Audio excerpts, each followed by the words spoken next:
Hola, buenas tardes a todos. Me gustaría saber si ya todos están en la conferencia. ¿Me pueden escuchar? Por el chat nomás contéstenme sí, para ir presentando a la profesora Elsa Susana Domínguez Caballero. Perfecto. Bueno, pues la profesora, además de ser la orgullosa nieta del distinguido profesor Arquímedes Caballero, es egresada de la licenciatura en Educación Primaria y de la maestría en Dificultades en el Aprendizaje. Cuenta con un máster y es entrenadora de programación neurolingüística con la especialidad en consultoría, modelado y coaching por la Universidad de Santa Cruz, California.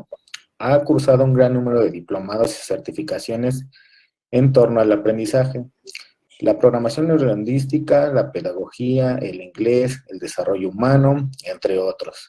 Con 17 años en servicio docente oficial y particular, actualmente es directora general del Instituto Pedagógico Piaget de la ciudad de Morelia, Michoacán. Ha logrado como maestra rural y urbana de nivel primaria, de inglés, educadora, entrenadora, traductora, conferencista y consultora. Ha trabajado como profesora de educación continua para la Universidad Iberoamericana y el Consejo de la Judicatura. Y como profesora invitada de la universidad, es coautora de la serie Mi Nuevo Cuaderno Alfa Preescolar y de la serie Mi Nuevo Cuaderno Alfa Primaria. Y pues adelante, yo le cedo la palabra a la profesora y es todo suyo, profesora, la audiencia. Muchas gracias, Ángel. Muy buenas tardes a todos, bienvenidos. Y pues primero que nada, muchas gracias por asistir esta tarde. Yo sé que con este cambio de modalidad de trabajo en el cual tenemos ahora nuestras aulas en casa, más el trabajo de casa, el dedicar un tiempo para capacitarnos es un mérito muy importante. Yo agradezco mucho que ustedes estén dedicando este tiempo para estar aquí presentes, acompañarnos en este tema y que, créanme, vamos a hacer de este tiempo algo que pueda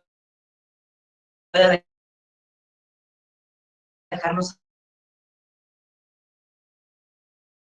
algo útil para aplicar en el aula. Y bueno, para comenzar les quiero hablar un poquito. El día de hoy vamos a platicar de diferentes cosas, empezando por para qué el reto del aprendizaje de las matemáticas. Lo vamos a desbaratar partes, vamos a dar un ejemplo de cómo se sigue este proceso y luego vamos a concluir con dos estrategias que creo que nos pueden ser útiles, principalmente primaria y secundaria, pero bueno, que nos permiten comprender el proceso completo. Una estrategia de cómo memorizar las tablas de multiplicar de una manera duradera y rápida, y una estrategia que le vamos a llamar los triángulos de la reversibilidad. Entonces, pues de nuevo, muchas gracias y vamos a dar inicio con esta pregunta que es tan importante y que seguramente la hemos recibido de los alumnos en más de una ocasión. ¿Para qué aprender matemáticas? Seguramente, bueno, como sé que todos ustedes asistentes a esta plática están relacionados de alguna manera con la educación, sabrán que lo que verdaderamente nos distingue de las demás especies animales es lo que le llamamos funciones superiores. Denme un segundo, por favor. Perdón, porque aquí tenemos funciones superiores.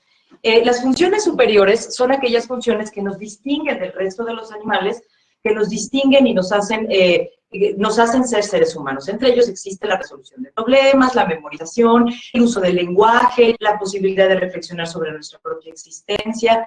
Y bueno, como pueden escuchar, estas habilidades se relacionan directamente con las matemáticas.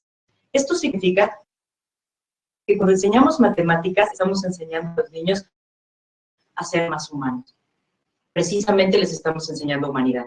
Y a través de esa humanidad logramos que ellos aprendan otro lenguaje, no solo la lengua madre, no solo la lengua con la que hablan, sino el lenguaje que, como dice Eduardo Sáenz, un matemático español, es el lenguaje con el que leemos el universo. Las matemáticas nos sientan en el terreno para que podamos comprender el mundo en el que habitamos, y no solo desde la perspectiva de las ciencias empaquetadas en lo que son las ciencias naturales, no solo desde la física, la química y la biología, que de antemano sabemos que las matemáticas son muy útiles e indispensables, sino también desde la parte de las ciencias sociales y del ser ciudadanos.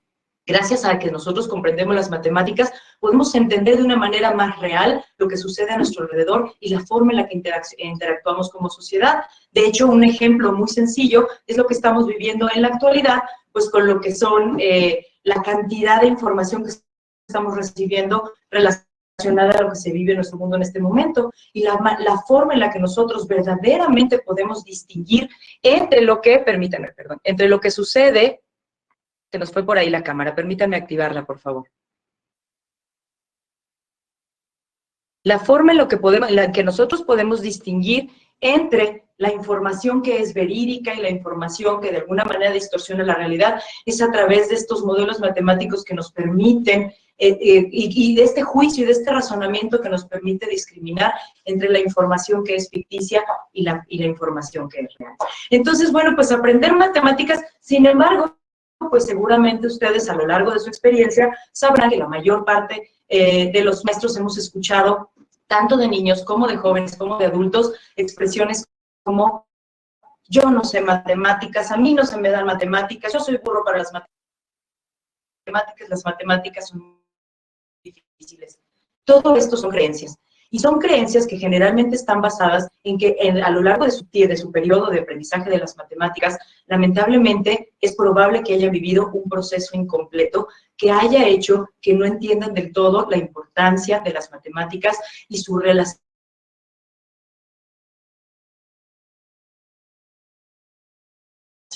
con su vida cotidiana, que nos permite conocer mejor el mundo que nos rodeamos. El que sabe más, más disfruta. Entonces, bueno, pues vamos a iniciar con lo que es el proceso de el aprendizaje de las matemáticas. Y en el aprendizaje de las matemáticas tenemos 3 etapas comprendidas de una manera muy adecuada, muy correcta. Una vez más, por ahí se nos fue la cámara. Vamos a checarlo. Bueno, estos 3 momentos en elaboración y manipulación, la representación gráfica, me ven por ahí, perdón, porque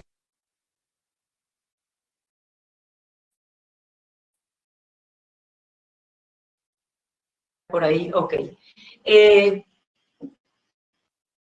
Como les decía, tenemos 3 momentos en el proceso del aprendizaje de las matemáticas y es indispensable transcurrir o pasar por todos ellos para que los contenidos que queremos aprender, sobre todo las habilidades, verdaderamente representen un beneficio para nuestra vida. El primero de ellos es la manipulación y la experimentación. Esta etapa en la que nosotros vamos a ahondar un poco más adelante, pero es lo que actualmente abordamos con el tema de la manipulación de material concreto y la resolución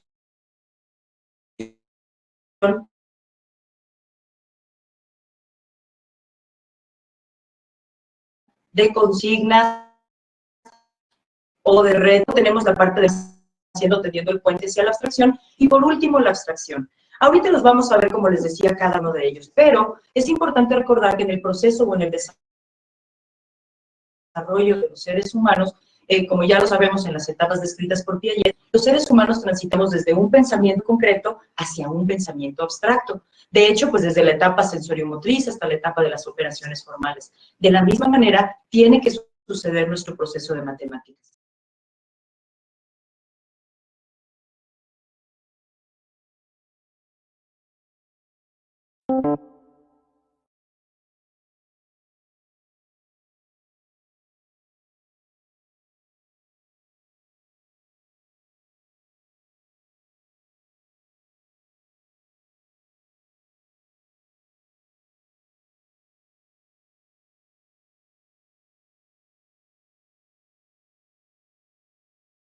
Y los niños van creando una idea de que no es posible para ellos aprender matemáticas, que no es posible para ellos comprender lo que está sucediendo. Permítanme, Ángel, perdónenme, por ahí, gracias, Ángel, si pasamos a la siguiente diapositiva, porque ya no logro distinguir si tenemos aquí el control o no tenemos por aquí el control. La siguiente, por favor, ajá. Muchas gracias. Entonces, les decía que la indefensión aprendida es aquel conjunto de creencias que el alumno se ha creado por experiencias en las cuales ha sentido que los demás terminan rápido la resolución de un problema más rápido que ellos, o que ellos no fueron capaces de alcanzarlo, o que incluso han recibido burlas o han sido señalados por ello. Cuando el alumno no cree que es capaz, lamentablemente, como nuestra cabeza es la rectora de todo nuestro cuerpo, si yo creo que no puedo o yo creo que puedo, pues así va a ser en la realidad. Entonces, cuando un alumno llega a la escuela ya creyendo que no es bueno, o ha escuchado de sus hermanos que las matemáticas son difíciles, que el maestro es muy duro, entonces difícilmente va a poder aprender. También tenemos en esta parte lo que se llama el efecto Pigmalión. Esto que en ocasiones sucede y que lamentablemente mueve la percepción, si quieres dejarlo, mueve la percepción de lo que es, la idea del maestro sobre el alumno. El efecto Pigmalión, se los voy a explicar con un ejemplo. Es como cuando estamos en el tránsito entre un ciclo escolar y otro, y cuando nos asignan los grupos, llega un compañero y dice, te tocó ese grupo, chin, manos, que son burrísimos, están atrasados. ¿Sí supiste que es el que les tocó cambio de maestro? No, hombre, pobre de ti, regularizarlos va a estar dificilísimo. O, híjole, te tocó tal niño, es malísimo, no, hombre, ese niño, qué barbaridad. Y el maestro, aunque quiera no escuchar estos comentarios, desde ese momento le queda sembrada una semilla de expectativa. Y una vez que llega al grupo y una vez que se enfrenta con su grupo, su visión va a estar empañada por estos comentarios y su expectativa podría llegar a convertirse en una profecía autocumplida. Creo que tengo un grupo malo y finalmente mi estado de ánimo, las actividades que preparo, la manera como desenvuelvo, van provocando que mi grupo efectivamente se ponga a la altura de las expectativas que yo tengo a partir de un comentario de este tipo.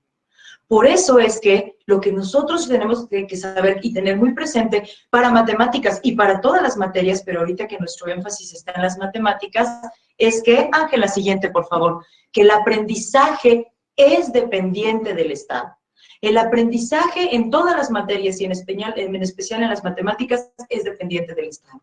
Yo les quiero pedir, para ejemplificar esto, que se tomen unos segundos para pensar en un maestro que a lo largo de su historia escolar fue un maestro que hoy recuerdan como significativo para ustedes.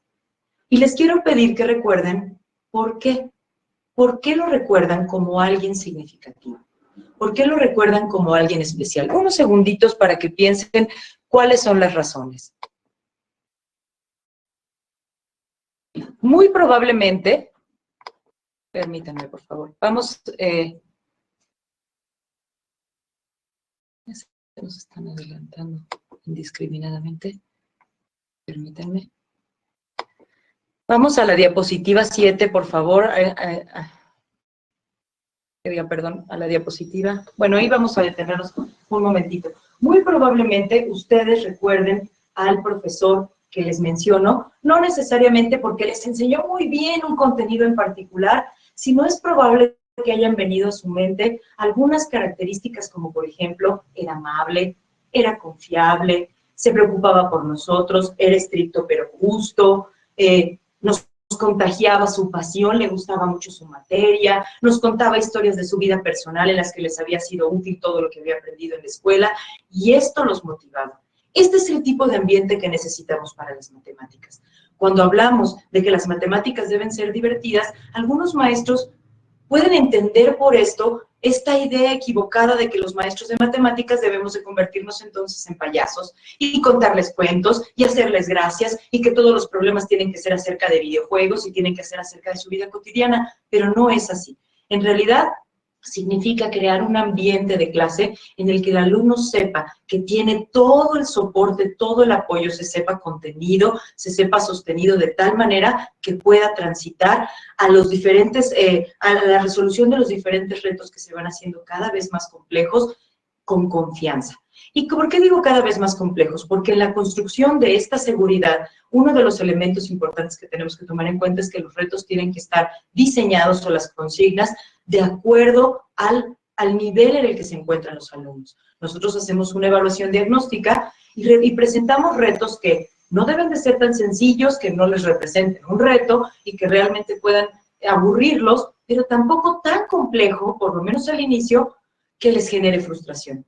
Necesitamos ir dándoles la oportunidad de que al inicio del ciclo escolar ganen seguridad resolviendo retos que les resulten atractivos y que sí puedan resolver para que ellos generen la creencia de que son capaces y de que pueden lograrlo. Y una vez de que hemos nutrido su autoestima y su seguridad en las matemáticas, podemos introducir retos cada vez más complejos porque ellos se sentirán capaces y van a lograrlo. Un poco como algo que estoy segura que experimentamos muchos profesores con esto que está sucediendo. Yo no sé en el resto del país, aquí en Michoacán, nosotros estábamos en el puente de previo bueno, en el puente del natalicio de Benito Juárez, cuando el lunes 16, que no tuvimos clase, nuestro gobernador del estado anunció que nosotros no esperaríamos la cuarentena que se daría en las escuelas a nivel federal, sino que iniciaríamos nuestra cuarentena desde el día 17. ¿Se imaginan?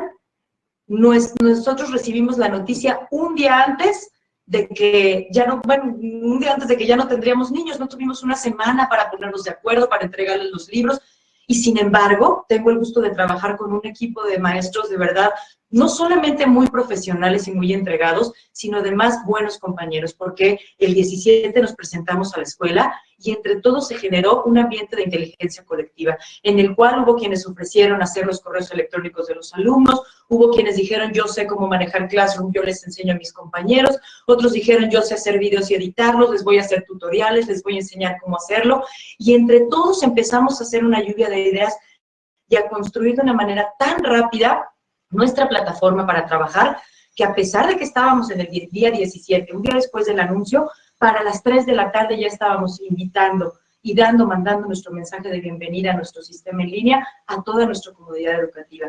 Y para ese mismo 17 por la tarde ya estábamos enviando también el primer trabajo. Y bueno, yo creo que muchos de ustedes tuvieron que hacer este tránsito a lo que son las clases en línea, y si tuvieron que hacer ese tránsito, seguramente tuvieron este reto en el cual empezamos con tutoriales y con cosas. La siguiente, Ángel, por favor. Te molesto con la siguiente diapositiva.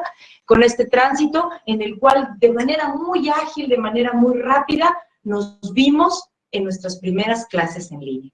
De buenas a primeras abrimos las clases de nuestros hogares y empezamos a trabajar. Y sobre la marcha, como les comento, estuvimos viendo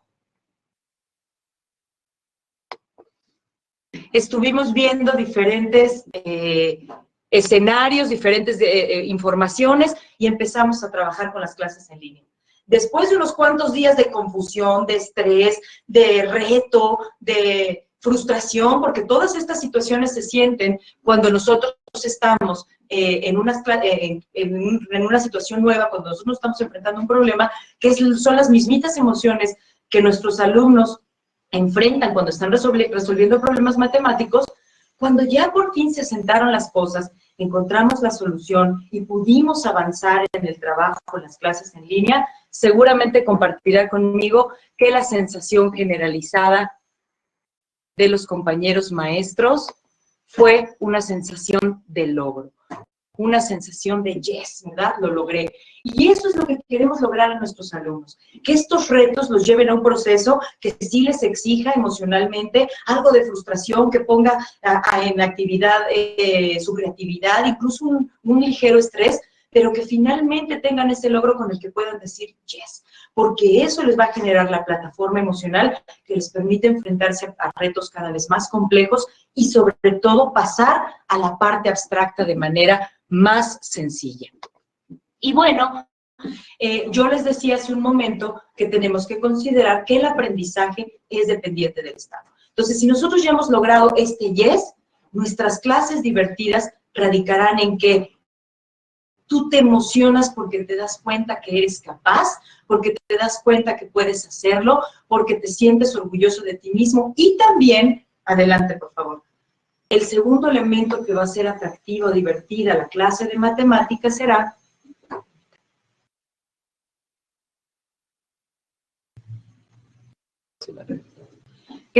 el hecho de que la pasión que el maestro transmita, una vez que haya elegido los retos correctos, que él mismo esté involucrado con los retos y las consignas que está presentando a los alumnos, podrá reflejar para los demás una pasión y un placer por aprender. Y esto se contagia.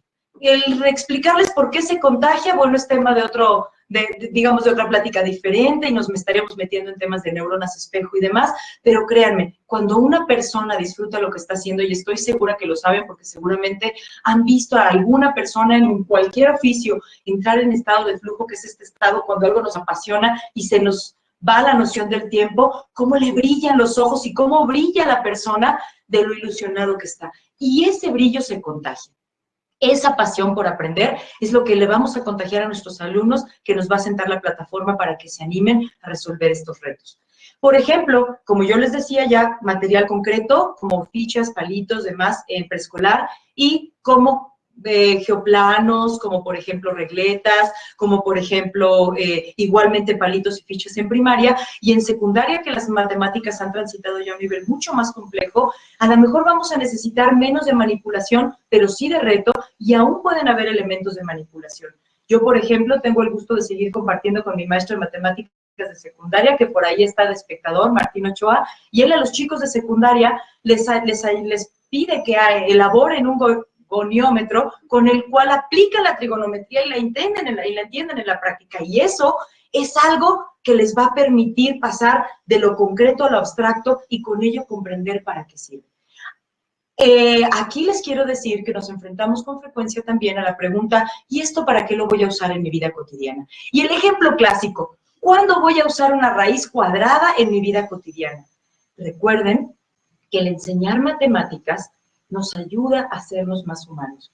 Y en el proceso de aprendizaje de las matemáticas desarrollamos habilidades de resolución de conflictos que nos van a permitir trasladarlas a la resolución de otros conflictos, aunque el algoritmo último de un problema determinado no lo empleemos, no necesariamente lo empleemos en nuestra vida futura, pero la capacidad de pensamiento, las estrategias mentales que utilizamos nos van a llevar a forjar un camino que vamos a poder utilizar más adelante en nuestra vida cotidiana.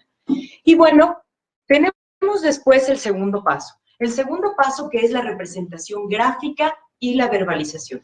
La representación gráfica y la verbalización, este segundo paso, es el puente que vamos a tender entre lo concreto y lo abstracto. Y bueno, lo primero, representación gráfica, está bastante claro, es esta posibilidad de que nosotros representemos la resolución de nuestro problema de una manera gráfica, empezando a equiparar con el algoritmo de manera que pasemos a entender la conexión entre lo concreto y lo abstracto. De esta manera, como en esta página que tenemos de Alfa Preescolar, los niños van ilustrando la suma con canicas y de esa manera van presentando. O, por ejemplo, en este uso del Lego en las aulas, en el cual pueden comprender las equivalencias entre las fracciones utilizando Legos. Esta representación gráfica acompañada de la representación formal para que ellos vayan comprendiendo la relación entre uno y otro. Entonces, este paso es muy importante, que nosotros lo hagamos, no nos lo saltemos, no pasemos de, ok, ya lo entendieron con palitos, ahora vámonos a la suma y es así. Porque si nos saltamos este paso, los alumnos no tienen la posibilidad de conectar un elemento con el otro. Necesitamos que lo den para que ellos puedan conectar este proceso en su mente. Y luego viene la parte de la verbalización. En la parte de la verbalización, lo que tenemos es la ocasión de compartir los caminos encontrados para resolver un problema. Yo creo que ustedes ya están pudiendo observar cómo ha abordado estos tres pasos nuestros sistemas educativos en las últimas décadas.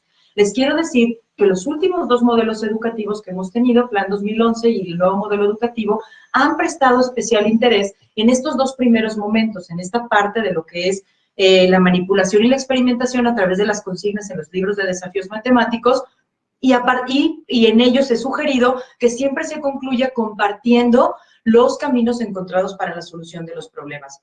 Y en muchos de ellos también se sugiere explícitamente la representación gráfica. Sí, y en contraparte, previo a esto, en los modelos anteriores o en lo que es la escuela tradicional, bueno, pues había un poco más la inclinación a que los alumnos aprendieran de una manera más eficiente y más mecanizada la elaboración de los algoritmos. Pero, ¿qué pasa o cuál es el hueco que yo encuentro en la puesta en práctica? Porque en teoría quiero decirles que sí se mencionan los tres pasos del aprendizaje de las matemáticas, tanto en el Plan 2011 como en este plan. La parte es la parte que nosotros como maestros hemos comprendido y hemos llevado a la práctica. Antes, en la escuela tradicional, se utilizaba tanto les voy a dejar 50 sumas y se van a aprender las tablas de memoria, pero no la parte de los pasos previos, como son la manipulación y la experimentación y la verbalización, la representación gráfica, que los maestros empezaron a darse cuenta que había alumnos muy habilidosos para contestar algoritmos de manera muy rápida, pero cuando llegaban a la tienda no tenían ni la más remota idea de lo que tenían que hacer. Y saltamos al extremo opuesto, y en el extremo opuesto empezamos a plantearnos el que teníamos que manejar todo con retos para desarrollar competencias, con consignas a través de los libros de desafíos matemáticos, que los niños en equipos entendieran que hay diferentes caminos para resolver un solo problema, que lo experimentaran, que lo hicieran, que lo concluyeran, que verbalizaran sus resultados, pero nos quedamos hasta ahí por este temor de volver a caer en la repetición memorística de los algoritmos. Entonces, el primer modelo educativo tenía la segunda mitad del proceso de aprendizaje, y estos últimos dos modelos educativos tienen las dos primeras partes hasta la mitad, pero no tienen la conclusión del proceso de aprendizaje. A partir de ahora vamos a transitar a esa última parte del proceso de aprendizaje. En la parte de la verbalización es este momento en el cual, tanto en equipos como después de manera grupal, compartimos los procedimientos a través de los cuales concluimos algo, resolvimos un problema. Para que este momento de la verbalización funcione, al igual que en el primero, tenemos que cuidar el ambiente del aula de trabajo. Tenemos que hacer que, cuidar o garantizar que cada vez que un alumno participe y comparte la forma en la que él razonó, ninguno de sus compañeros se burle, lo haga menos o diga que es inválido lo que él está diciendo. Y también tenemos que integrar a nuestras aulas la idea de que los errores son oportunidades para aprender. Los errores no son fracasos, y en matemáticas, más que, bueno, no, quizá no más que ninguna otra materia, pero al igual que en las demás materias podemos ver que muchos de los teoremas, muchos de los modelos matemáticos han surgido cuando se está queriendo comprobar algo y en el camino se cometen errores. Y esos errores, cuando se reflexiona sobre ellos, se da cuenta que no resuelven el problema que estaban queriendo inicialmente resolver, pero que nos da luz de otros caminos distintos a explorar y otros elementos nuevos. Cuando nosotros estamos pidiendo a los alumnos que verbalicen, es muy importante que les demos la oportunidad de que nos compartan su punto de vista. Y si detectamos un error, con acompañamiento, con afecto, con respeto, modelando nosotros mismos el respeto no, ay, tronar la boca cuando ya habló el alumno que sabíamos que se iba a equivocar, sino modelando el respeto, ser capaces de ayudarlos con preguntas a reflexionar para que ellos entiendan en qué parte del proceso se equivocaron y por qué se equivocaron. Y con eso puedan no solamente no cometer el mismo error, sino entender a lo mejor de paso algún otro proceso matemático que se les estaba escapando. Y bueno, en esta parte cada uno de los equipos o de los alumnos va a compartir sus procedimientos, va a compartir lo que hizo. Pero si nos quedamos hasta ahí, lo que va a suceder es que una vez que todos hayan resuelto sus problemas, van a sentir, ok, ya quedó resuelto, ya se acabó el problema, y no hay una conclusión conjunta. Cuando no hay una conclusión conjunta, dejamos el proceso matemático trunco, porque las matemáticas, uno de sus principales objetivos es encontrar aquellas estrategias o patrones que nos permiten, que al ser aplicados en otro problema similar, nos permitan resolverlo de manera más simple. Si yo encontré muchos caminos, pero juntos no distinguimos cuál fue el camino más corto, cuál fue la estrategia que se siguió y cómo podemos trasladarla a otros problemas, esto ha quedado partido. Y aquí es donde creo que la aplicación de estos últimos dos modelos educativos se ha visto trunca. Nuestros alumnos han perdido los elementos posteriores que los hacen transitar hacia la parte de la abstracción. Y aquí les voy a decir cuáles son. El primero de ellos, una vez que hemos sido receptores de todos los procedimientos de los equipos, es necesario analizar junto con ellos cuál fue el más simple y por qué. Y una vez que esto haya sucedido, este equipo va a compartir ese procedimiento con los demás. Sin embargo, sabemos que los alumnos se expresan con sus términos y es muy probable que expresen su procedimiento con términos como, pues puse esto aquí, le borré esto acá, le hice esto aquí, le juntamos esto acá y creo que esto se lo pusimos aquí, y estos no son términos matemáticos. Si nosotros permitimos que nuestra explicación del procedimiento termine aquí, cuando los equipos que siguieron un procedimiento diferente que fue más largo quieren aplicarlo a otro problema, no van a recordar el procedimiento. Es tiempo de que podamos asentar el procedimiento de manera grupal en un concepto más claro que nos dé una serie de pasos y nos introduzca los términos matemáticos correctos, para que cuando tengamos que resolver otros problemas similares, podamos recurrir a ese concepto y los alumnos puedan recordar cuál era este procedimiento. Específicamente en Alfa, y les quiero decir que voy a estar haciendo referencia a Alfa porque me platicaron de la editorial que una de las peticiones para que tuviera yo el gusto de ser invitada en esta plática fue precisamente que varios de los maestros que el día de hoy están asistiendo son usuarios de la serie Alfa, tanto preescolar como primaria, y quieren saber cómo utilizarla, y por ello voy a estar haciendo referencia en algunos momentos a ella. En la serie Alfa, por ejemplo, en esta parte del proceso de la verbalización, una vez que se han asentado esos conceptos, nuestra página el encabezado de cada uno de los temas tiene estos pequeños pintarrones en donde vienen estos conceptos asentados de manera clara, concisa y sobre todo con conceptos matemáticos correctos, para que el alumno vaya aprendiendo ese lenguaje matemático y pueda comunicar sus procedimientos de una manera cada vez más formal y más estructurada, para que pueda aportar a los demás esta forma de ir avanzando en los niveles de complejidad. Y bueno, también ahorita que estamos en esta situación de cuarentena y que los alumnos los padres de familia nos están apoyando en casa, esto es un elemento que es muy útil para los padres de familia, porque cuando les decimos ayuden a sus hijos con las tareas y ellos mismos no lo recuerdan de cuando estuvieron cursando la primaria, no saben cómo ayudarlos, ¿verdad? De hecho, creo que han visto que en redes sociales han circulado cantidad de videos haciendo de manera chusca la frustración que sienten al querer enseñar, no sé, por ejemplo, la suma de fracciones, ¿verdad? Y entonces, cuando recurren al alfa y encuentran estos conceptos, o recurren a su cuaderno de notas y encuentran estos conceptos que han concretado con el grupo, entonces ya pueden entender lo que se está haciendo, el cómo, y transitar con sus hijos a la parte de ayudarlos a resolver problemas. Y una vez que hemos tenido el concepto claro, concluimos la etapa de la verbalización y transitamos así ahora a la parte de la abstracción. En la parte de las abstracciones, ya cuando hemos extraído esto que es el concepto matemático y sobre todo el camino corto, la serie de pasos que podemos repetir para resolver otros problemas similares, es el estar deduciendo lo que es en sí un algoritmo. Y cuando nosotros ya hemos deducido con los alumnos el algoritmo, entonces entramos en el proceso de abstracción. Para pasar a este proceso de abstracción, bueno, lo primero que tenemos que hacer es el paso de la práctica. Está, como les digo, satanizada la idea de que los niños no deben de hacer operaciones porque eso no sirve para nada. No sirve para nada si no tiene un antecedente. Pero si tiene un antecedente y el niño ha comprendido el porqué de este algoritmo, es indispensable que tengan práctica para que puedan hacerse hábiles en la resolución de estas cosas, asentar el proceso mental que implica la realización eficiente y eficaz de estos algoritmos y después pasar de estos elementos de práctica, que ya saben que en los cuadernos alfa tenemos gran cantidad de operaciones de práctica. De hecho, quiero decirles que por eso se llaman cuadernos. No es un libro, es cuadernos alfa, y esto es porque desde sus autores originales, desde la primera edición, hicieron un prefacio en el cual aclaraban que la expectativa con estos materiales es que fuera un refuerzo en la práctica, que el proceso de comprensión de cada una de los elementos matemáticos tenía que partir primero de la manipulación del material concreto, luego del trabajo grupal y por último asentarlo en el alfa, en la práctica y la generalización, que es el paso de la abstracción.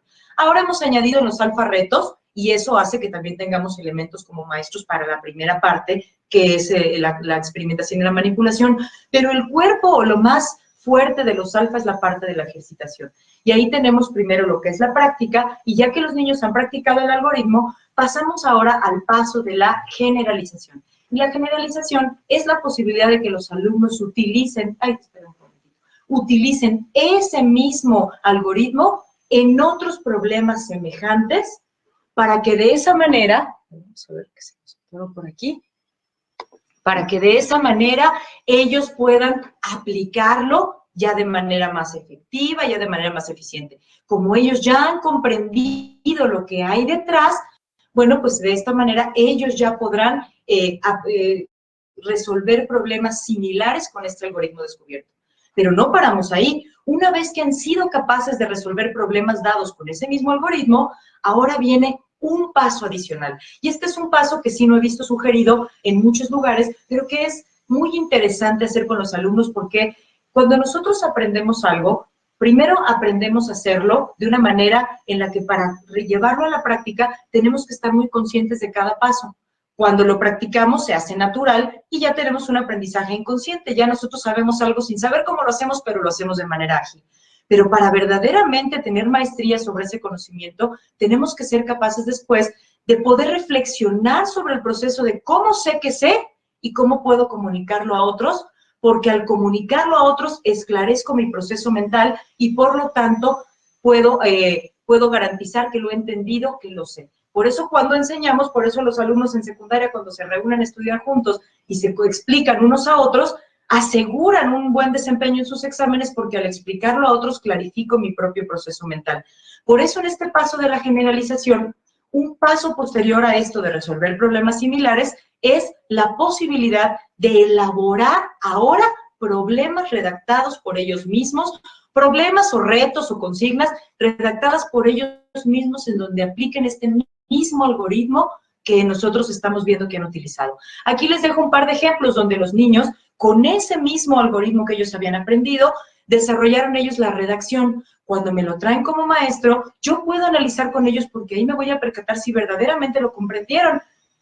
Porque puede ser que ellos hayan redactado un problema creyendo que es de multiplicación y cuando ya lo leo junto con ellos me doy cuenta que realmente la operación que se requiere es una suma. Yo le voy a ayudar a reflexionar para que entienda por qué la diferencia, cuál es el asunto entre uno y otro, por qué es que, en qué parte del proceso o en qué parte del problema radica la dificultad que hace que el problema no sea de multiplicación como él esperaba que fuera. Entonces, esto nos va a dar evidencia a los maestros de que ha quedado comprendido el tema y a ellos les va a permitir que termine de asentarse esta situación. Ahora, hasta aquí terminamos de abarcar el proceso completo. El proceso completo de estas 3 etapas que, como les digo, finalmente y en el aprendizaje de las matemáticas, el proceso es lo más importante. Ahora vamos a pasar a un ejemplo rápido. Como les decía hace un momento, voy a tomar como ejemplo sobre todo el cuaderno alfa primaria, porque sé que muchos de los asistentes están interesados específicamente en esta serie, pero lo vamos a abordar muy rápido porque lo principal que quiero hacer es llegar al punto del desarrollo de las tablas de multiplicar para poder compartir con ustedes, como les dije en un inicio, la estrategia de memorización sencilla de tablas y algo que le llamamos los triángulos de la reversibilidad. Entonces, vamos a ir avanzando rápidamente en estas diapositivas para darles este ejemplo. Están un poquito lentas, por eso me han visto batallar aquí con la tecnología. Estamos batallando un poquito con que avancen, pero vamos a, hasta ahí está bien. Vamos a partir. Lo primerito, vamos a tomar como ejemplo la multiplicación, que como saben, la estamos introduciendo en segundo de primaria, o el nuevo modelo educativo sugiere que se introduzca en tercero de primaria. Pero tendremos que partir, como seguramente la mayor parte de ustedes hace, con el material concreto, que pueden ser palitos, corcholatas, tapitas, qué sé yo, y normalmente partimos en la multiplicación de presentar alguna consigna en la cual requiera que los alumnos organicen este material concreto en filas y columnas y después en pelotones. Una sugerencia para hacerlo es que, por ejemplo, entreguen un puño de palitos a un equipo y les pidan que lo cuenten contabilizando cuánto tiempo les toma el contarlos. Después, les pidan, les retiren ese material, les vuelvan a entregar otro puño de material y les pidan que lo organicen en filas y columnas y una vez que terminen de organizarlo, les pidan que lo cuenten y les vuelvan a tomar el tiempo.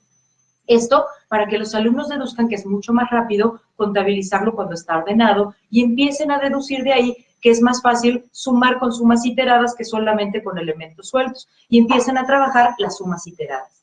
Una vez que han estado trabajando con palitos y pelotones y con filas y columnas y que han estado practicando de manera mental las sumas iteradas, podemos introducir alguna consigna o en el caso de alfa se nos presenta el siguiente reto. El siguiente reto es, primero, de manera mental, con cálculo mental, contestar algunas sumas iteradas. Y después se nos presentan 2 columnas en donde hay sumas iteradas en un lado y multiplicaciones en el otro. Hasta este momento no hemos introducido el signo de multiplicación, el signo de por. Sin embargo, ahí se les presenta para que los alumnos por sí solos deduzcan cuál podría ser la relación que existe entre la columna que presenta sumas iteradas y la columna que presenta multiplicaciones, y desde ahí empiecen a deducir que hay alguna relación entre aquella suma larga y aquella operación que no sabemos qué es, pero que es más corta y que se asemeja.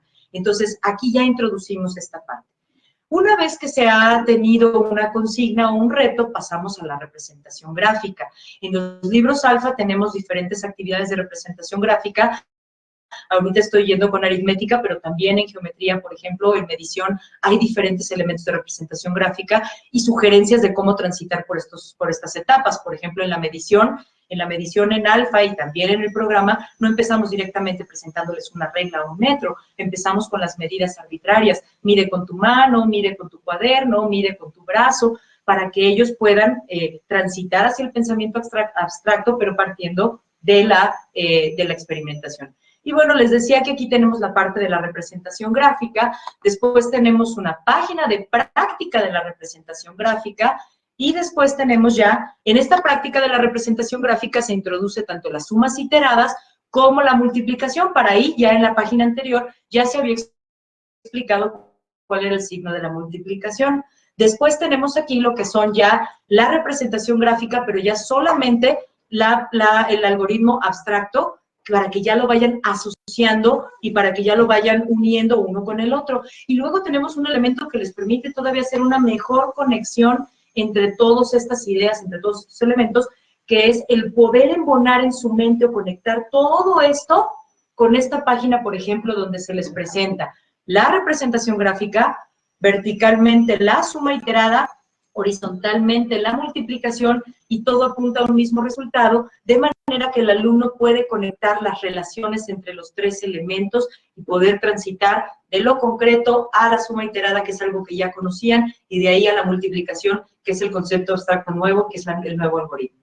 Una vez que han comprendido este algoritmo, pasamos ya a lo que es la práctica, y entonces tenemos ahí ya, este es un ejemplo, pero hay varias páginas de práctica de la multiplicación. Y después tenemos, por supuesto, el paso, bueno, primero, luego en la abstracción, ya que lo hemos practicado, se les va llevando a los alumnos para que de esta práctica deduzcan ahora incluso las tablas de multiplicar, que en este grado solamente se están presentando hasta la tabla del 6, y luego, después de esto, la generalización, que es la utilización de ese algoritmo en problemas.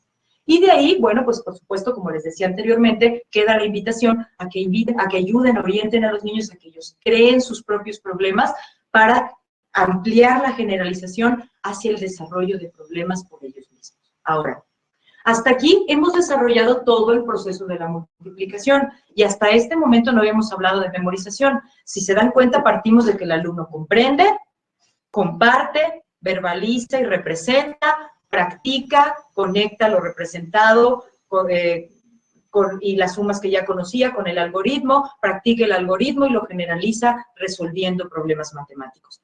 Pero ya esto que hemos hecho, ya de por sí el haber aprendido que las sumas iteradas es más simple que hacer sumas iteradas, hacer una multiplicación, ya desde ahí ya estamos simplificando el pensamiento del alumno. Pero por supuesto, cuando vayamos transitando a niveles superiores de matemáticas, va a ser, no es indispensable, pero va a ser mucho más sencillo que el alumno se sepa las tablas de multiplicar para que cuando se enfrente a una división muy extensa, no tenga que estar haciendo sumas iteradas, ni tenga que estar consultando tablas de multiplicar si no las tiene, sino que él ya tenga la posibilidad de rápidamente traer a su recuerdo los resultados una vez que tenga el sustento de todo el proceso previo. Aquí hemos llegado a la memorización. ¿Y entonces por qué de la memorización? Yo lo he venido diciendo ya antes, pero aquí les comparto una cita que nos dice que una de las metas de las matemáticas es resolver un problema de manera sistemática para que problemas similares puedan ser resueltos con mayor facilidad de la misma manera. Si este es uno de los propósitos o los objetivos de las matemáticas, necesitamos ayudar a los alumnos para que tengan en su memoria las tablas de multiplicar y cuando estén, ya no digamos en las divisiones, cuando estén en álgebra, rápidamente puedan resolverlas. Entonces, vamos a pasar a una estrategia, la estrategia de memorización de tablas de multiplicar. Y en esta estrategia, o para esta estrategia, les tengo que dar un par de antecedentes, que además van a ser útiles para otros contextos de las matemáticas. El primer antecedente que quiero darles se fundamenta en una de las muchas clasificaciones que seguramente han escuchado de estilos de aprendizaje. La que yo les voy a presentar es una que yo sé que ya conocen, aunque quizá no conocen de dónde parte o de dónde surge. Este es el modelo que surge de la programación neurolingüística y que está relacionado con cómo interiorizamos la información que percibimos del medio en el que nos desenvolvemos. Y esta clasificación es la clasificación que conocemos por 3 estilos de aprendizaje: auditivo, visual y kinestésico. No solamente en el plano académico, incluso hay en revistas, en programas de televisión, tests y juegos para ver si eres más visual, si eres más auditivo, si eres más kinestésico. Y la popularización de este modelo ha hecho que lamentablemente muchas personas piensen que tenemos que identificar en nuestros alumnos si es visual, si es auditivo o si es kinestésico, y esta es una idea equivocada. Las personas que presentaron este modelo lo presentaron diciendo que todos los seres humanos tenemos la posibilidad de desarrollar o el potencial de desarrollar las habilidades de los 3 estilos de aprendizaje, que además son muy variadas. Sin embargo, por nuestro entorno, por las influencias de las personas que son importantes en nuestra vida, de nuestras figuras de credibilidad, desarrollamos más uno de los estilos, intermedio, otro de los estilos, menos uno de los estilos, pero tenemos cualidades o habilidades de los 3. Es decir, no somos visuales, podemos tener predominancia visual o predominancia auditiva o predominancia kinestésica. Como les digo, la predominancia de cada uno de estos estilos nos da habilidades muy específicas en el plano académico. Voy a enfocarme primero en el auditivo. Por ejemplo, en la parte auditiva, las personas con características de predominancia auditiva son muy hábiles para hablar en público, son muy hábiles para reproducir con tono y timbre, para cantar, para aprender idiomas. Sin embargo, en la parte específica de las matemáticas, les es un poco complejo por algunas razones. La primera es que el cálculo mental lo hacen repitiéndose a sí mismos lo que están escuchando de que están dictando. Y empieza a haber una saturación en el cual cuando ya ahí llevamos y no sé qué, olvidan cómo iba la cuenta y les es difícil dar seguimiento. La segunda es porque tienen una mayor tendencia a ver las partes, los procedimientos y las secuencias. Cuando una situación matemática se les presenta ya en la parte del procedimiento y se les dice, vas a hacer A, B, C, D, son muy hábiles para desarrollar ese, por ejemplo, ese algoritmo, ponerlo en práctica. Pero la parte previa, que es la parte de la comprensión del proceso, las conexiones entre lo concreto y lo abstracto, les cuesta trabajo porque son más de partes y no del todo. Y es necesario para comprender matemáticas ser capaces de ver el todo y desde ahí extraer las partes. Como si fuese un cuadro, es importante ver todo el bosque, no solamente árbol por árbol. En el caso de las personas kinestésicas o con predominancia kinestésica, tienen un mayor desarrollo físico, tienen una facilidad para la danza, para los deportes y también para la elaboración de objetos. Las personas con predominancia kinestésica disfrutan muchísimo del periodo en el cual se trabaja con material de manipulación, sobre todo con mayor énfasis en el preescolar y en los primeros grados de primaria, donde todavía les permiten utilizar muchísimo más palitos, tapitas, etc. Y son el tipo de alumnos que van a preferir hacer la maqueta o hacer la escultura de plastilina antes que participar o hablar en público. Ellos también tienen todas estas razones para destacar en el plano académico, pero no precisamente en matemáticas. Porque, por ejemplo, lo que requieren matemáticas para, por ejemplo, resolver el cálculo mental, a ellos les es difícil hacerlo solo en su mente. Necesitan hacerlo sobre papel o utilizar sus dedos. Y cuando están pequeñitos, utilizar sus dedos todavía puede seguir siendo práctico, pero cuando han crecido, esto ya no resulta práctico. Entonces, en las matemáticas no les es muy sencillo. En la geometría, eso es aritmética. En geometría, por ejemplo, no pueden ni imaginar las figuras. Cuando las manipulan y les decimos, por ejemplo, si tienen un cuerpo, ¿cuántos vértices tiene? Pues sí lo pueden manipular y contar. Pero si no lo tienen, la parte del tránsito a la abstracción les es muy compleja. En cambio, a las personas con predominancia visual se les facilitan las matemáticas porque tienen la capacidad de ver todos los procesos en lo que le llamamos el ojo de la mente, es decir, en la imaginación, como si tuvieran un pizarrón en su mente y si les van dictando, por ejemplo, cantidades para hacer cálculo mental, imaginan como si las fueran escribiendo casi en un pizarrón, por eso son muy hábiles para contestarlas de manera acertada. O en geometría, si les hacen la pregunta que les decía a los kinestésicos de cuántos vértices tiene un cuerpo, pueden imaginar el cuerpo y rotarlo en su imaginación para contarlos.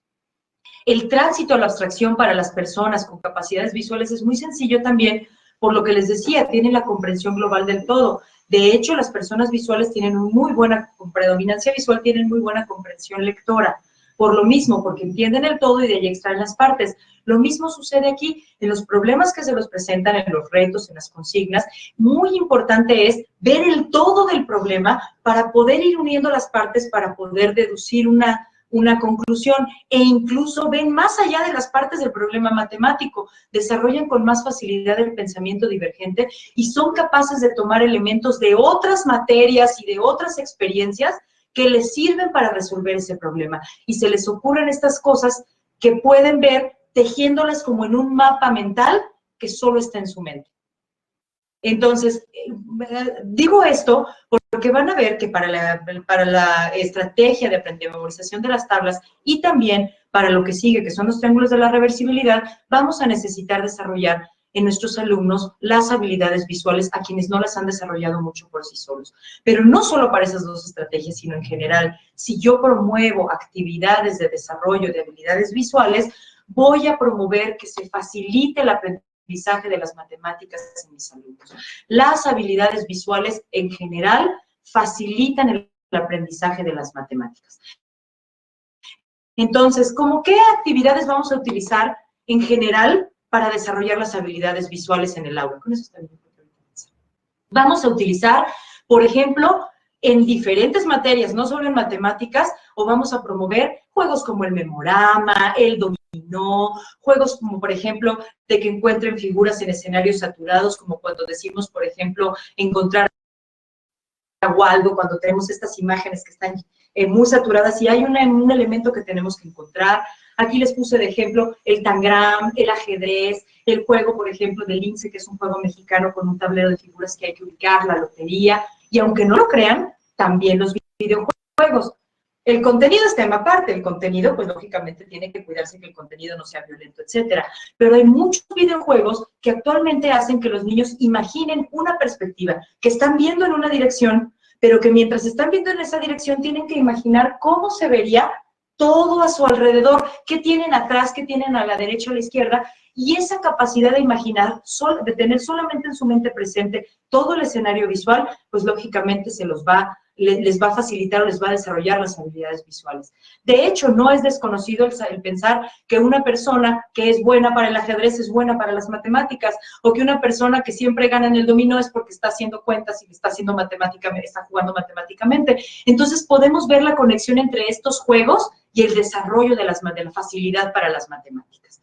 Específicamente para la estrategia que les voy a compartir, de las tablas de multiplicar, lo que vamos a hacer es un juego que vamos a estar realizando semanas o hasta meses antes de iniciar con las tablas de multiplicación. Es un juego que vamos a tener como para los momentos en los que vamos, como para los momentos en que vamos a estar tranquilos en el salón. Y ahorita les voy a explicar cuál es. Solamente les quiero decir también a través de este modelo cómo podemos saber si un alumno está pensando en términos kinestésicos, auditivos o visuales.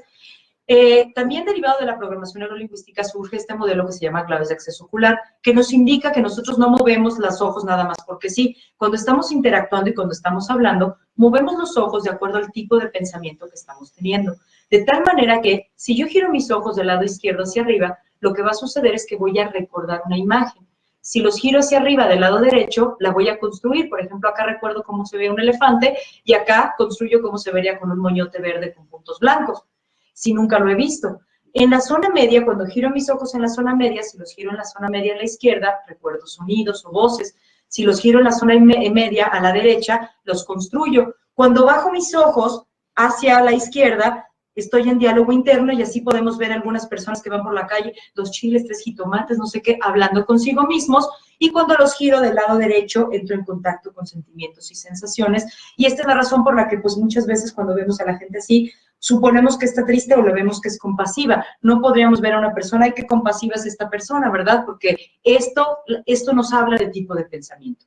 Y se los comparto porque en esta ocasión nos va a ser muy relevante saber que la visualización se encuentra cuando nosotros vemos en la zona, en el cuadrante superior de nuestra vista, cuando nosotros giramos los ojos hacia arriba, ya sea del lado izquierdo para recordar o del lado derecho para construir, y esto lo vamos a usar en la estrategia de matemáticas, de las tablas de multiplicar. Entonces, la estrategia parte de un juego, y para este juego, lo que vamos a crear son una serie de tarjetitas, adelanta por favor, son una serie de tarjetitas que van a tener una sola vez, que van a tener una serie de figuritas. Yo las hice en grande, no van a ser de este tamaño, pero las hice en grande para que ustedes puedan ver que pueden ser cualquier tipo de figura, corazones, árboles, cuadrados, rectángulos, triángulos, y lo que vamos a hacer es que les vamos también a poner el color como sea, como caiga, es decir, no tiene que ser el corazón rojo y el árbol verde, sino por el contrario, tenemos que hacer que los colores, permítanme, que los colores queden,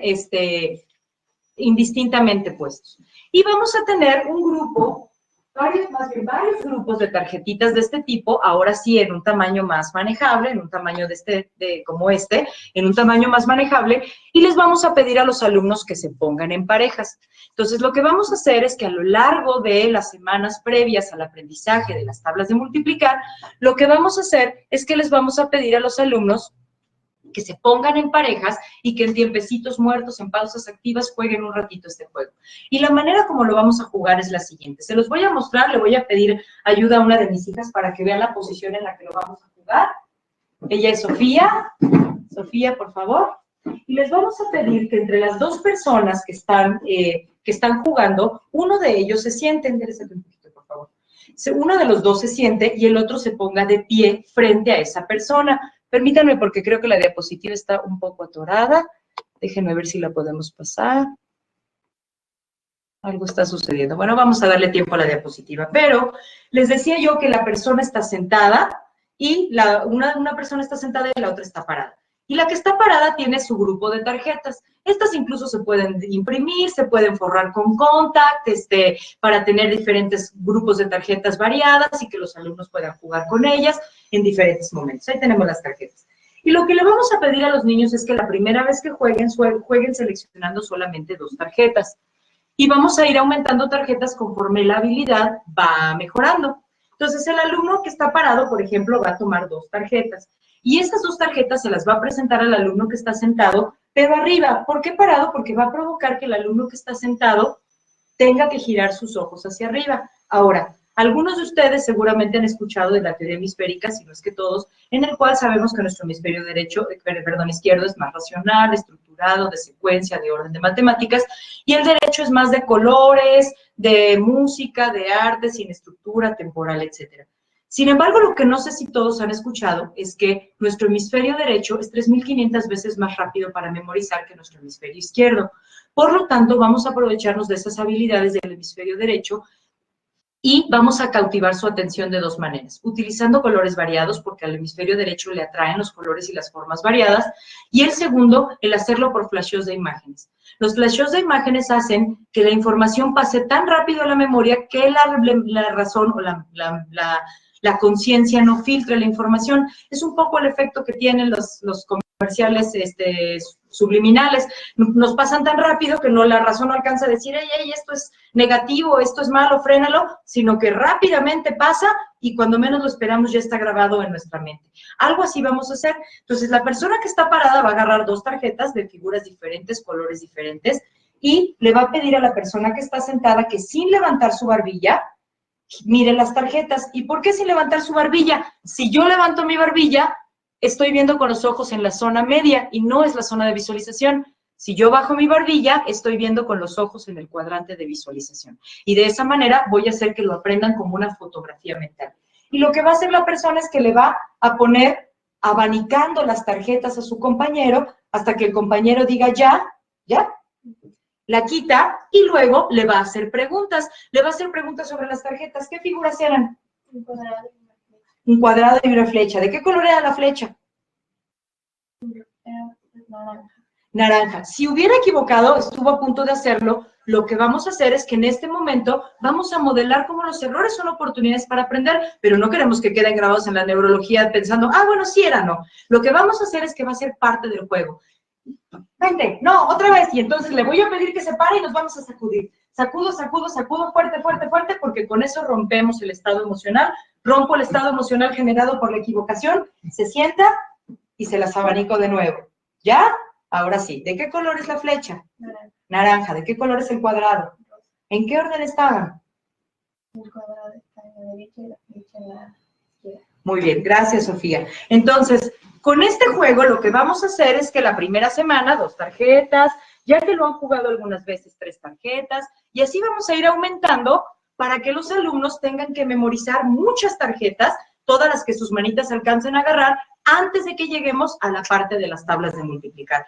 Y el hecho de que estemos entrenando las habilidades visuales con estas tarjetas no solo va a servir para las tablas de multiplicar, pero nos va a sentar el terreno para las tablas de multiplicar. Cuando ya hemos, con todo el proceso que ejemplificamos hace un rato, llegado hasta las tablas de multiplicar ya de una manera en la que ellos ya tienen, ya saben o ya concluyeron la parte abstracta de las tablas de multiplicar y ya vamos a entrar en el proceso de la memorización. El día que vamos a jugar este juego con los alumnos, vamos a iniciar la sesión generando un estado óptimo de ánimo. Acuérdense, el aprendizaje es dependiente del estado. Así que lo primero que yo les voy a invitar que hagan, espérame, se fueron dos. Lo primero que les voy a invitar que hagan es a conducir a sus alumnos a crear un estado emocional óptimo, especialmente, o puedes haber muchos caminos, uno es con un juego, otro puede ser con una pausa activa y otro puede ser con una relajación que les saque su mente de cualquier angustia o ansiedad del pasado o del futuro y los traiga al momento presente. Con unos cuantos minutos podemos llevarlos a que lleven su atención a su respiración, se relajen y piensen en algún lugar que les trae calma, que les trae paz, para evocar en ellos un estado emocional adecuado, para que se sientan tranquilos, se sientan relajados y esto entre de una manera más sencilla, se grabe o se guarde de una manera más sencilla. Y entonces vamos a introducir ahora lo que son las tarjetas de memorización de las tablas de multiplicar. Para esto le voy a pedir ahora apoyo a mi otra hija, Ana Lucía. Lo que vamos a hacer es que vamos a elaborar algunas tarjetas con las tablas de multiplicar escritas en diferentes colores, así como lo que tenemos ahí, como la que yo tengo aquí. Y va a funcionar de manera muy semejante a lo que se hizo con las tarjetas de las figuras. Los vamos a poner en parejas, revueltas las tablas, no en orden, y se va a poner uno parado enfrente del otro. Y lo que va a hacer es que va a abanicar la multiplicación frente a la persona hasta que la persona diga ya. Y entonces me vas a decir, y le vamos a hacer algunas preguntas. Le vamos a hacer algunas preguntas y esas preguntas pueden ser, por ejemplo, ¿qué multiplicación era? Pero antes de que me respondas, la persona que está de pie tiene que fijarse que para recordar la información, para recuperarla, la persona que está sentada gira los ojos hacia arriba. Bueno, aquí vemos cómo se está abanicando la tarjeta y cuando ya le empiezo yo a hacer las preguntas, tengo que ver qué multiplicación era. 5 por 8. Ustedes quizá no lo alcancen a ver, pero ella giró sus ojos hacia arriba del lado izquierdo y eso me indica a mí que efectivamente vio la operación en el ojo de su mente. ¿Y qué otras preguntas le voy a hacer? Por ejemplo, a ver, permítame un ratito. Le voy a hacer algunas preguntas. Pásame la siguiente. Le voy a hacer preguntas como, por ejemplo, ¿cuál era el tercer elemento de esta multiplicación? 8. ¿Cuál es el último número presentado en la multiplicación? 40. Y yo le voy a ir haciendo las preguntas que se me ocurran relacionadas a la multiplicación, pero la única pregunta que no puede faltar es la que les pongo en la diapositiva al final. Puedes decirme la de reversa, es decir, leyendo los números de derecha a izquierda. Y yo me voy a fijar que ella me lo diga de derecha a izquierda, girando sus ojos hacia arriba. Dímela, por favor, al revés. 40 es igual a 8%. Fuerte, por favor, otra vez. 40 es igual a 8%. Muy bien, 40 es igual a 8 por 5. ¿Por qué le pido que de reversa? Porque 5 por 8 me lo puede decir desde su memoria auditiva, se acordó 5 por 8, 40, 5 por 8, 40. Pero decírmelo al revés, decirme lo que está al final y luego el signo y luego el otro número, requiere o obliga a la persona a que la vea, a que vea la operación en el ojo de su mente. Ahora, pudo haberse equivocado. Y una vez más, si se equivoca, ¿qué haríamos? Te sacudes, te pones de pie, se sacude, y lo que vamos a hacer a diferencia de las tarjetas es que le voy a ofrecer plumones de colores, adelanta por favor, y le voy a pedir que le haga, en este caso no se equivocó, pero si lo hubiera hecho, las marcas que quiera a la tarjeta, adelanta otra por favor. Las marcas que quiera, que puede ser subrayar, encerrar, tachar, lo que sea, para llamar la atención de su hemisferio derecho. Y entonces, por ejemplo, ella eligió hacer este garabato en el número 8, que quizá es en el que se pudo haber equivocado, y se lo presentaría otra vez y volvería a hacer las mismas preguntas, a ver si ya ha acertado, si no se sacude y vuelve a marcar la tarjeta. Muchas gracias, Ana Lucía. Si ya nosotros hemos practicado con suficiente frecuencia, tanto lo de la visualización como con juegos de memorama, como que hemos desarrollado estas habilidades, cuando llegamos a las tarjetas de las tablas de multiplicar, esto va a ser muy sencillo porque se les va a quedar grabado, como les decía, en su memoria visual, como un banco de datos en su mente.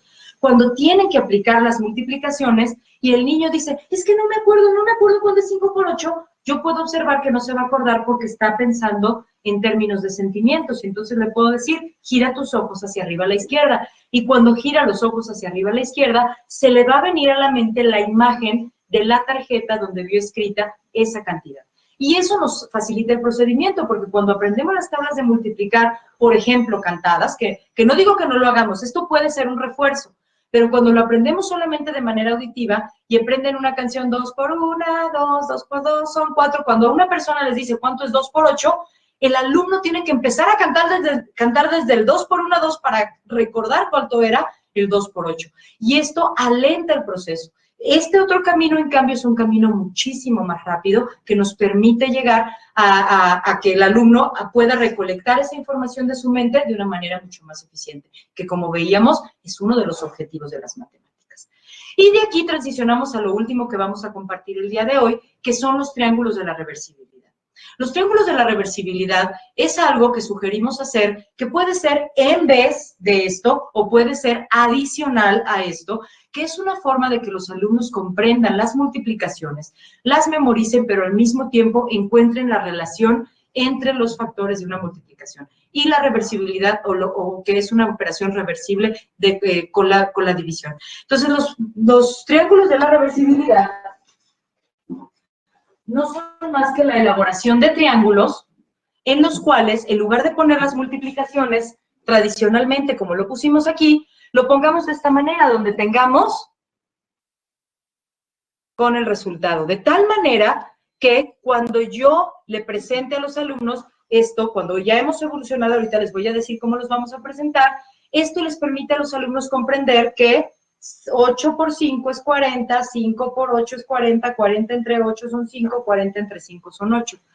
Esto nos va a permitir tejer una conexión entre ellos que va a hacer que cuando transitemos hacia niveles superiores de matemáticas, el alumno comprenda claramente esta relación entre los elementos. Ahora, este triángulo lo hice de manera más amplia, pero ¿cómo lo vamos a utilizar? Vamos a elaborar, al igual que con las tarjetas de multiplicación, triángulos que pueden ser mucho más pequeños como este. Y este mismo triángulo lo vamos a utilizar, vamos a hacer también grupos de triángulos y de la misma manera los vamos a poner a los alumnos en parejas. Ponnos, por favor. Sofía, ven, por favor. Los vamos a poner en parejas y de la misma manera la persona que está de pie va a abanicar el triángulo. Y cuando la persona dice ya, entonces le voy a preguntar, ¿qué multiplicación era? Adelanta, por favor. 8 por 6, 48.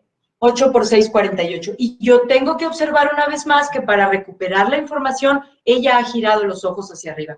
Lo que va a cambiar ahora es el tipo de preguntas que le voy a aplicar. Ahora yo le voy a aplicar, yo no solamente le voy a decir el orden, más bien le voy a decir cosas como, por ejemplo, a ver, tú dime cuánto es 6 por 8. ¿Y cuánto es 8 por 6? 48. ¿Y cuánto es 48 entre 6? Y si se atora, ¿qué tiene que hacer? Ponerse de pie, se sacude, fuerte, fuerte, fuerte, fuerte, cabeza, todo, se sienta y de nuevo agitamos el triángulo y te digo de nuevo cuánto es 48 entre 6. 8. De esta manera, adelante por favor, gracias Sofía. De esta manera, la memorización de las tablas de multiplicar va a quedar apegada a la comprensión de la relación entre los factores de la multiplicación. Y ya que lo hemos practicado con multiplicación y división, cuando ellos pasen a la división, cuando ya empiecen, por de hecho este reto está presentado en alfa justo como introducción a la división, porque cuando ya entran a la división les va a ser muy fácil dividir, porque cuando tienen que pensarlo ya van a tener en su mente la conexión entre cómo tal resultado entre qué lo tengo que dividir, si tengo este otro elemento, ¿sí? Con cuál es la tabla que corresponde a esa división. Y ya que lo he afianzado, puedo regresarme un poquito más también a la suma y hacerle unos triángulos de reversibilidad de suma y resta para que también encuentren la relación de reversibilidad entre la suma y la resta. ¿Por qué vamos a hacer esto de regresarnos a la suma y la resta para que también entiendan la reversibilidad? Porque esto nos va a dejar el terreno preparado para el tránsito al álgebra. Cuando pasen al álgebra y tengan que encontrar las incógnitas, ya van a poder entender de una manera más sencilla, con un tránsito más suave, cómo pueden mover, cómo puede su pensamiento transitar entre los elementos que sí tiene para poder deducir cuál es el valor de la incógnita en una de las ecuaciones. Entonces, bueno, pues en términos generales, esto es lo que es la estrategia de memorización de tablas de multiplicar y de triángulos de la reversibilidad. Y bueno, pues para cerrar y después dar espacio a preguntas, yo sé, les agradezco su interés y su paciencia porque sé que hemos ya tenido un tiempo juntos.